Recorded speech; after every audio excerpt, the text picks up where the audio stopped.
Hello mga ka-DIY, welcome back sa YouTube channel natin. Bali, meron lang akong isi-share sa inyo mga ka-DIY. Bali, meron ditong tiningnan natin na ice cream machine. So ito mga ka-DIY is tiningnan na rin ng ibang albularyo at ibang manggagamot. Pero hindi pa rin ito napatino mga ka-DIY, ayaw pa rin umandar ng machine. Bali, yung gagawin natin ngayon is isang ice cream machine. So bali, marami lang tumingin itong manghuhula at marami na ring albularyo ang tumingin ito, pero iniwan lang na nakabukas yung ganitong machine at iniwan na lang na hindi nila binalikan. Bali, dalawa na ang tumingin ito at hindi pa rin napatino. So ang ginawa ko mga ka-DIY is inobserbahan ko muna kung ano yung mga dapat kong step na gagawin, kasi nga nakabukas, at tinitingnan ko yung mga wiring, baka may mga natanggal sila or mga naikat. So sa observation ko mga ka-DIY is wala naman silang kinat at wala naman silang ginawa na iba, maliban lang doon sa board at sa bandang itaas niya, sa bandang harapan, nakatanggal yung wiring. Bali, binalik ko na kanina, pero ganito pa man is waskag talaga mga ka-DIY or tanggal yung mga katawan niya. So gagawin natin ng mga ka-DIY is tuturo natin sa inyo kung paano i-troubleshoot yung mga ganitong klase ng machine, yung ating ice cream machine na ito na ginagawa. So ito ay kailangan nating magawa ito para yung ating ice cream is maging ice cream yummy at maging ice cream good na. So yan lang isi-share ko sa inyo mga ka-DIY, at panoorin nyo kung paano ako mag-troubleshoot ng mga ganitong klase ng machine. So yung mga ganitong klase ng repair mga ka-DIY is marami rin akong na-encounter na ganito. So willing naman mga ka-DIY nagbayad yung ating customer, kasi galing pa itong Korean. So kailangan talagang magawa ito dahil ito yung nagpapatakbo ng machine dito sa kanilang store. So ang unang ginawa ko mga ka-DIY is pinapower on ko dun sa pinaka manager nila yung ice cream. Yan, nagpa-power on naman, may display naman siya, nagpa-power on. Ang problema lang, ayaw ma-under yung kanyang compressor. So nag-on yung kanyang board, at ang problema yung compressor is ayaw mag-on. So na-identify ko kaagad na may kinalaman sa board kapag kaganito, kasi yung isang circuit nito, yung pinapagana naman yung ibang electronic components at yung ibang accessories nito sa isang kabilang board, at yung kalahati ng board is ang nagpapagana, ang ginagampanan naman para gumana is yung kanyang compressor. So sa ganitong mga machine mga ka-DIY is hindi na ito bago sa akin, kasi nga ilang beses na rin ako nakapag-repair ng ganito, mapa ice cream machine or coffee machine, yan, ice machine. Kailangan talaga mga ka-DIY is hindi lang tayo nagtotrouble sa mga electronics, kailangan marunong din tayo sa mechanical, kagaya ng mga refrigeration. Yung ganitong klase ng machine mga ka-DIY is same lang naman dito sa ating mga refrigeration, or basta gumagamit ng compressor ay parehas lang naman yan. Yan, ito yung relay na tinuro ko, yung dalawa. Yan, yung isang relay is para yan dyan sa compressor, at yung isang relay naman is para naman dyan sa ibang components, o sa kabilang doon sa bandang likod dyan is meron pang isang compressor na maliit. Yan, meron pa palang makina, o meron pang ibang makina. Yan, kung chinek ko muna yung voltahe mga ka-DIY is walang pumapasok na 12 volts dito. Ayan, yan. Yung dalawang pin na yan is para yan doon sa pin sa ating relay. Yung dalawang pin, tinitingnan ko kung mayroong nagsusupply, kasi nga nauna yung board or umiilaw na.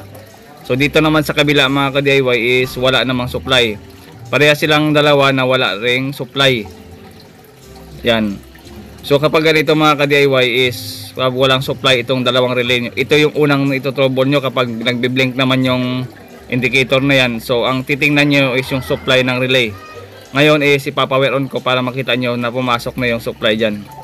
So kailangan natin makareceive ng 12 volts dyan, kasi yung 12 volts yan na magpapa-on. Ayan, meron tayo dito sa kabila ng 11.45, ibig sabihin merong 12 volts na pumasok. At dito naman sa kabila is wala talaga. Ayan, walang pumasok na 12 volts sa kabila, pero dito sa kabila is meron. Ibig sabihin lamang yung kabilang motor ang do sa kabila ang nag-on, pero yung dito sa harapan, yung pinaka-compressor talaga o yung nagpapalamig, so yun talaga yung ito trouble natin. Ito yon yung kabila. Ito yung relay na yung tatandaan nyo. Yung relay na yan, kung susundan nyo yung mga wiring niyan, no, pa ikot-ikot ng mga wiring, kung susundan natin yan, yan papunta sa compressor. Ayan, so ang gagawin natin is bubunutin muna natin. Tatanggalin muna natin yan, yung relay na yan. So nakita ko na nandyan yung problema. Yan, bali may supply sa kabila, tapos sa kabila naman is walang supply. Yung ganito kasing uri ng mga board, mga ka-DIY, is manipis yung kanyang hibla ng ng circuit board. Malipis yung mga dinadaanan ng supply. So sa encounter ko dati na mga ganito rin klaseng machine, nababakbak kasi yun ng nito, yung supply, yung pinakadaanan ng supply or yung pinaka-wiring niya, nababakbak sa circuit board. Kaya ang tendency minsan is pumuputok. So kaya hindi na ito bago sa akin yung ganito. Yan. So ang gagawin natin is bubunutin ko yung relay at papakita ko sa inyo. Yan. So tatanggalin muna natin to para malaman natin at ma-share ko rin sa inyo kung bakit ito yung tinanggal ko. So wala siyang supply dahil nga mga ka-DIY, yung positive ng relay na ito is dumaan nanggagaling sa sa pinaka IC. Doon lumalabas yung positive 12 nito sa IC. Kaya walang tayo masusukat na 12 volts doon sa kabila. Ayan. So ganito yung design ng circuit board na ito. Yan. Bali pangatlo ko na ata ito na ni-repair na ganito rin klase na machine. At ganito yung na-trouble ko. At parehas lang naman at same trouble talaga sila. Ayan, so tatanggalin natin yung relay na to para makita nyo kung totoo nga na nandito yung sira. Kaya ayaw pumitik yung relay. Ayan, ayaw pumitik yung relay dahil yung linya nito is nasusunog. So ito isang palatandaan ko palagi mga ka-DIY. At isa ito sa mga bumibigay na parts talaga sa bawat encounter ko. Ganito talaga. So pag ma-encounter nyo yung ganito, pwede nyong gayahin itong mga ka-DIY. Yan, so napabidyo na lang tayo para kahit paano may share natin yung ganito. Ayan, kung napapansin nyo mga ka-DIY, is sunog talaga sa ilalim yan. Yan ang sinasabi ko na nagsaspark yan. O yan yung supply, yung dalawang paa na yan yung supply ng 12 natin. Yan, nag-spark yan banda at nasunog yan doon sa ilalim sa pinaka-board. Nasunog yan doon. Yung pinaka-wiring na sa board is nasunog yan. Kaya ang tendency is ayaw talaga mag-on yung ating compressor. So kailangan kasi supplyan ng 12 yung relay na yan para pumitik at mag-on yung compressor at yung kanyang pan doon sa likod. Ayan. Ayan. Yung klase ng relay kasi yan is 5 pin. Yung dalawang pin is supply. Yung isa naman is normally close at normally open. Yung klase ng relay na ganito. Bali 5 pin na relay.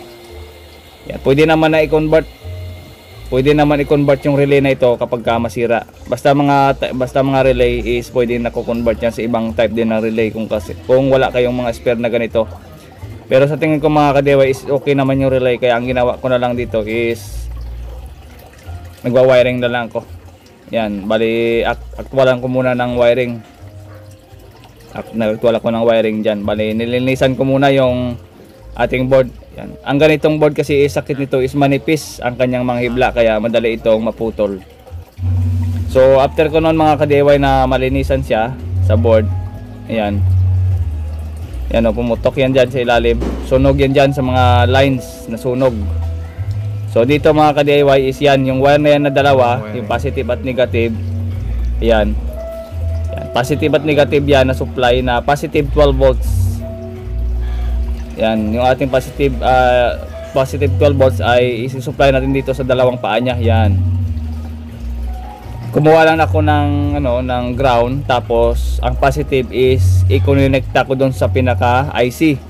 Sa IC kasi nanggagaling yung 12 talaga, doon lumabas sa IC. Kaya doon na ako naghinang sa pinaka paa ng IC para hindi maputol yung mga wiring. So ayan mga ka-DIY, bali sinaksak na ng aking kapatid, at ito naman mga ka-DIY yung wiring natin. Yan. So inabaan ko na yung wiring para hindi maputol, at ang gagawin natin ngayon is ipapower on na natin dito. Sa display niya is yung sign ng freeze yan. I-on natin yan. So ayan mga ka-DIY, nang start na yung kanyang compressor. So goods na yan mga ka-DIY, bali umandar na yung pinaka-compressor ng ating ice cream machine. So lalamig na yan mga ka-DIY. Yan ang naman ang hinihintay natin, yung mapastart natin yung compressor, at yung kanyang exhaust fan na dalawa sa likod is nag-on na rin.